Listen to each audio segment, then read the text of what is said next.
Hey friends, just wanted to say really quick before the beginning of this video that we are nearing the end of the book of Matthew, and it was my original plan to go from Matthew to Mark to Luke to John and then all the way through the Bible. I've been talking to my family and some friends, and I've decided that the next book that I'm going to go to is not Mark, but I'm going to jump to Acts. And so it's going to go Matthew, Acts, Romans, and then I'm going to go back to Mark. And then we're going to go back and forth between Gospels and epistles. So that's the plan moving forward. I hope you enjoy the video. All right, bye.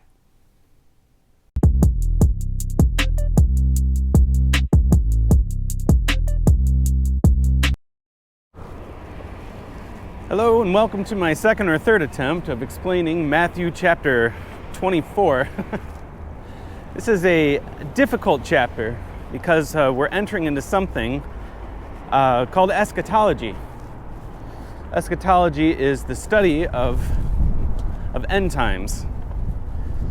This is called the Olivet Discourse. And it's called that because when Jesus was speaking these things, he was on the Mount of Olives. And it started off because his disciples were, they were in the city. This is right after Jesus was kind of told off the Pharisees. And so what happened next is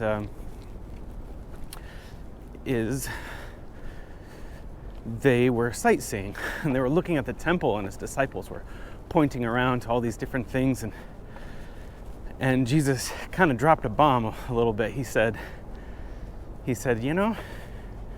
pretty soon there will not be one of these stones on top of another. This whole thing will be destroyed. And so I have to assume it probably silenced them. They were thinking, that's really awful. I can't imagine what it would be like if I was walking around Washington, D.C. and looking at the Washington Monument or the Capitol building or the White House, and Jesus said, pretty soon this is all going to be destroyed. That would scare me. I hope he never says that.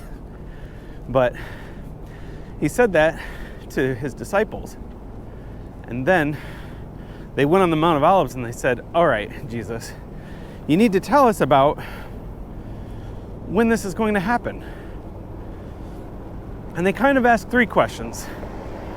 They said, when is your coming? When are you going to come back, and when is the destruction of the temple, and tell us about the end of the age.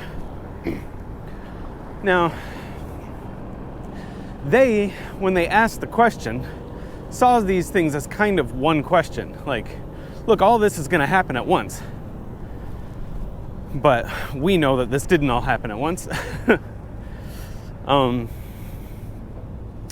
so what makes this part difficult is because there's a lot of things here, and it's not really easy to figure out what has already happened, or some people think that everything that Jesus says has already happened.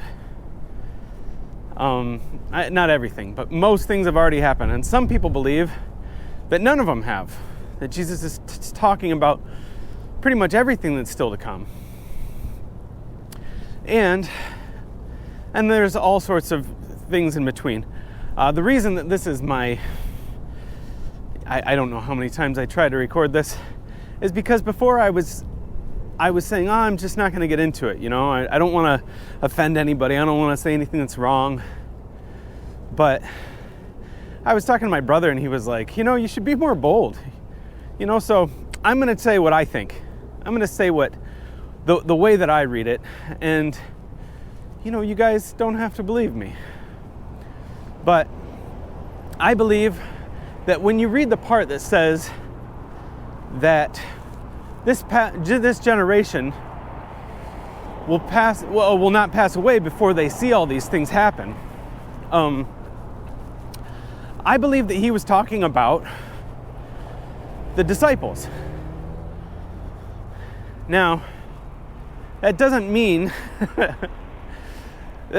another way of interpreting it, and I see this. It makes sense to me, and some people think when you start seeing these signs, the people that first see these signs that Jesus is talking about, that those people, when they see these signs, that generation won't all fall away.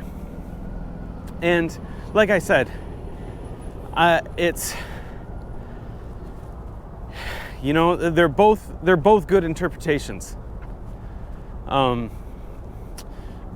when it's talking about these things, I believe that in that part he's talking about the events surrounding the destruction of the temple, because that's what they were asking about. The problem that people see is that they read it with kind of a Western mindset, that Jesus is speaking 100% sequentially. And Jesus is not speaking 100% sequentially here. He is in a Roman world, and at that time they spoke in these, in chiasms and inclusios. So you'll see at the beginning of what he says,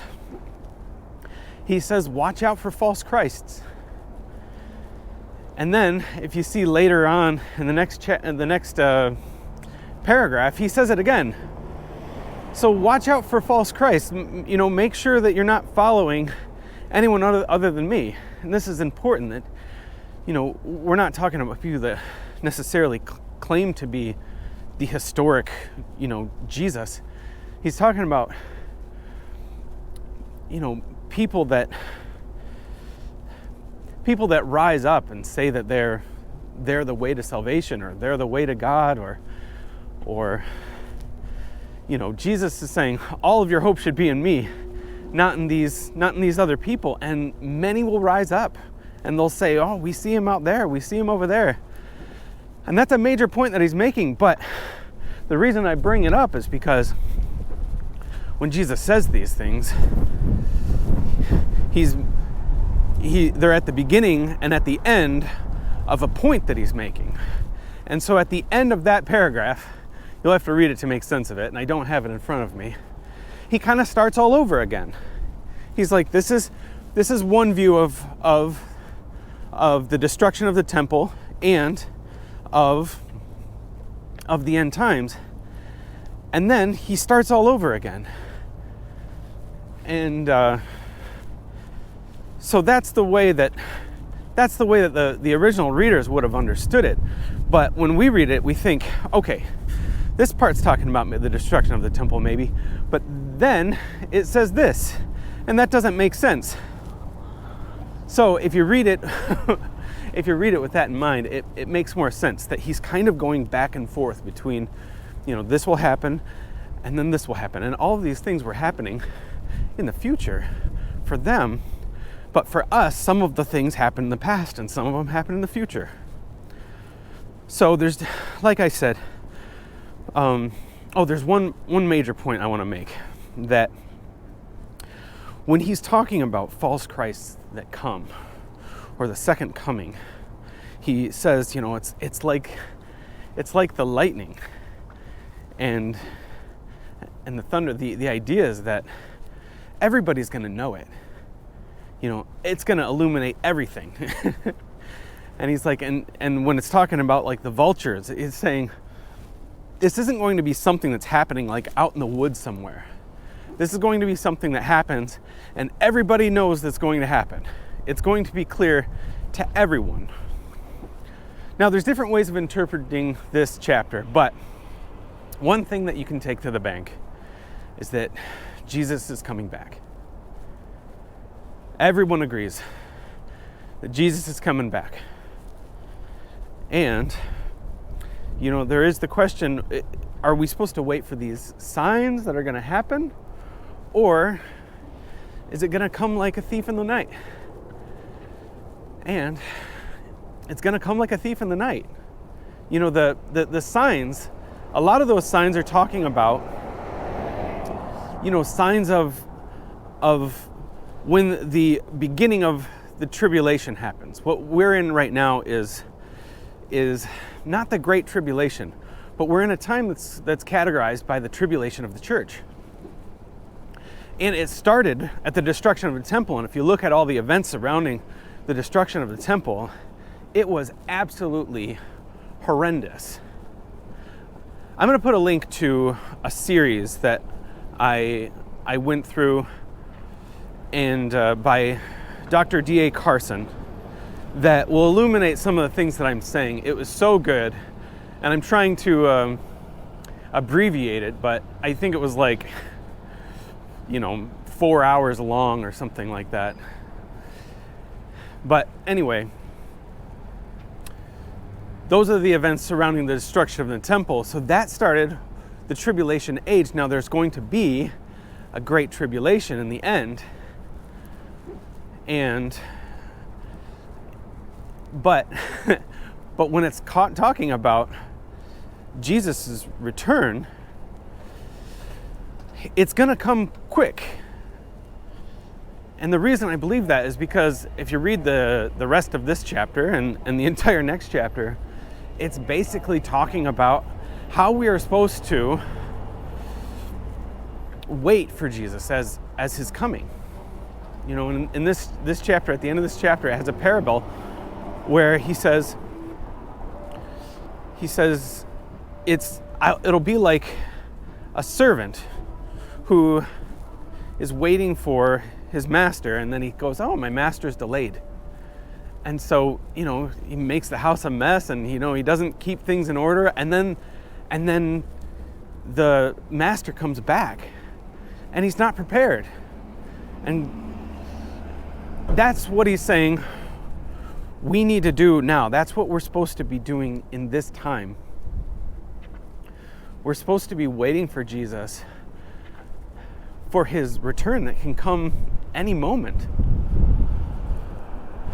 So in tomorrow's explanation, I will talk a lot more about this idea of how we're supposed to wait for Jesus and his second coming. But this is a very important part because it's talking about how we are supposed to live right now. What are we supposed to do in light of all these miracles of Jesus coming back and revealing himself to us? So, all right, very important stuff. That is Matthew chapter 24. All right, bye.